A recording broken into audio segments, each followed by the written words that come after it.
Assalamualaikum warahmatullahi wabarakatuh. Halo, nama saya Epina Salimah dengan NIM 877670796. Di sini saya akan melakukan praktikum tentang pengelompokan bahan makanan berdasarkan jenis zatnya. Apa yang perlu disiapkan? Yang pertama adalah tempat piring plastik dan juga bahan makanan yang terdiri dari 20 jenis. Oke. Lalu ada label tentang kandungan zat gizi, ada protein, lemak, terus karbohidrat dan juga vitamin. Baik, yang pertama yang kita lakukan adalah kelompokan bahan makanan ini berdasarkan jenis zatnya. Siapkan.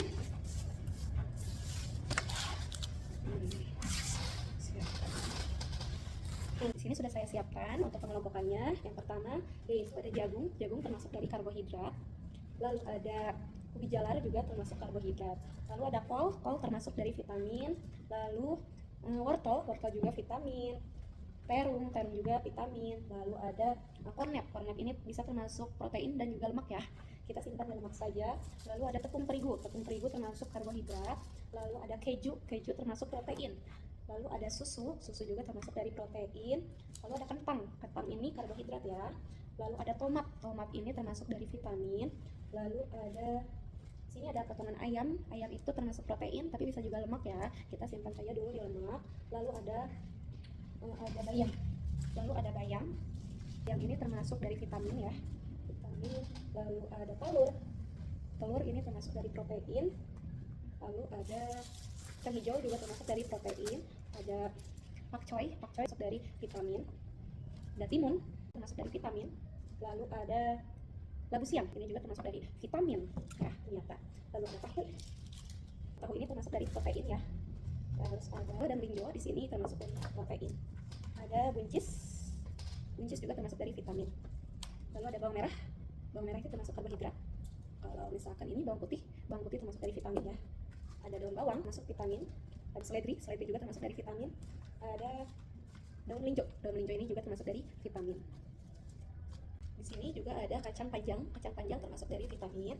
Lalu ada jeruk nipis juga termasuk dari vitamin. Dan juga kacang merah ini bisa termasuk dari protein.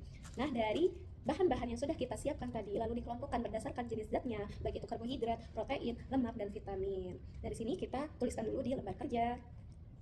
Berdasarkan kandungan pada bahan makanan yang sudah dikelompokkan, dapat disimpulkan bahwa bahan makanan yang mengandung karbohidrat tinggi itu umumnya berasal dari umbi-umbian dan kacang-kacangan seperti kentang, ubi jalar, jagung, terigu, kacang hijau, kacang merah, dan melinjo. Ini sesuai dengan sumber yang menyebutkan bahwa umbi-umbian dan biji-bijian merupakan sumber karbohidrat kompleks yang baik untuk energi. Lalu, bahan makanan dengan kandungan protein tinggi itu didominasi oleh produk hewani dan kacang-kacangan seperti kornet, telur, keju, ayam, kacang hijau, dan kacang merah. Produk hewani dan kacang-kacangan memang dikenal sebagai sumber protein utama yang penting untuk pertumbuhan dan perbaikan jaringan tubuh.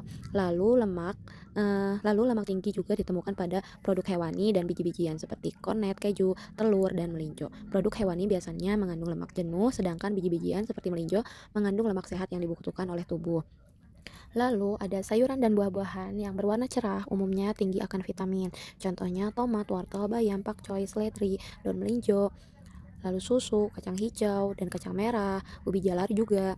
Nah, warna ini biasanya menandakan kandungan vitamin A, C, dan antioksidan yang tinggi, penting untuk menjaga sistem imun dan kesehatan tubuh.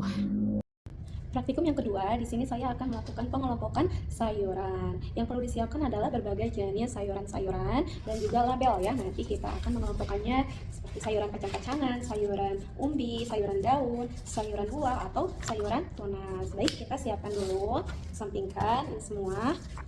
Ini sayuran tunas, lalu ada sayuran buah, sayuran daun, sayuran umbi, dan sayuran kacang-kacangan. Nah, di sini sudah saya siapkan untuk pengelompokannya. Kita mulai dari bayam. Bayam termasuk dari sayuran daun. Lalu ada pakcoy, pakcoy juga termasuk dari sayuran daun. Lalu ada di sini ada toge, toge ini termasuk sayuran tunas. Lalu ada kacang panjang ini termasuk sayuran kacang-kacangan. Lalu ada kacang hijau, sayuran kacang-kacangan. Ada timun, timun ini sayuran buah. Ada jagung, jagung ini juga termasuk dari sayuran buah. Lalu ada ubi jalar ini termasuk sayuran umbi. Ada kentang, kentang juga termasuk sayuran umbi. Wortel juga sayuran umbi. Lalu ada terung, terung ini termasuk sayuran buah. Ada tomat, tomat juga sayuran buah. Lalu ada melinjo, melinjo ini termasuk sayuran buah. Lalu ada bawang putih ini termasuk umbi. Lalu bawang merah juga termasuk umbi. Lalu ada labu siam juga termasuk dari sayuran buah. Daun melinjo ini termasuk dari sayuran daun ya, sayuran daun. Ada kacang merah ini termasuk sayuran kacang-kacangan. Lalu ada daun bawang termasuk sayuran daun. Ada seledri ini termasuk dari sayuran daun. Lalu ada buncis ini termasuk sayuran kacang-kacangan. Lalu ada kol ini termasuk dari sayuran daun. Ada cabai ini termasuk dari sayuran buah. Lalu ada jeruk nipis juga termasuk dari sayuran buah. Nah, dari sini kita catat dulu di lembar kerja. Berdasarkan 20 macam sayuran yang sudah dikelompokkan, didapatkan bahwa sayuran daun itu didominasi oleh jenis-jenis yang kaya akan daun seperti bayam, kol, daun melinjo, pakcoy, daun bawang, dan seledri. Sayuran ini umumnya kaya serat dan vitamin ya. Lalu sayuran buah meliputi sayuran yang bagian yang dimakannya itu adalah buahnya seperti timun, tomat, labu siam, terong, cabai, dan jagung juga melinjo yang bagian bijinya itu termasuk kategori ini ya. Sayuran buah biasanya mengandung vitamin dan mineral yang tinggi.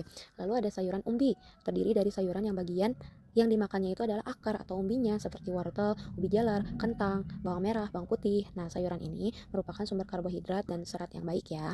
Lalu sayuran kacang-kacangan itu mencakup berbagai jenis kacang dan polong-polongan seperti kacang panjang, kacang hijau, buncis, melinjo, dan kacang merah. Kelompok ini kaya akan protein nabati ya kalau nggak salah.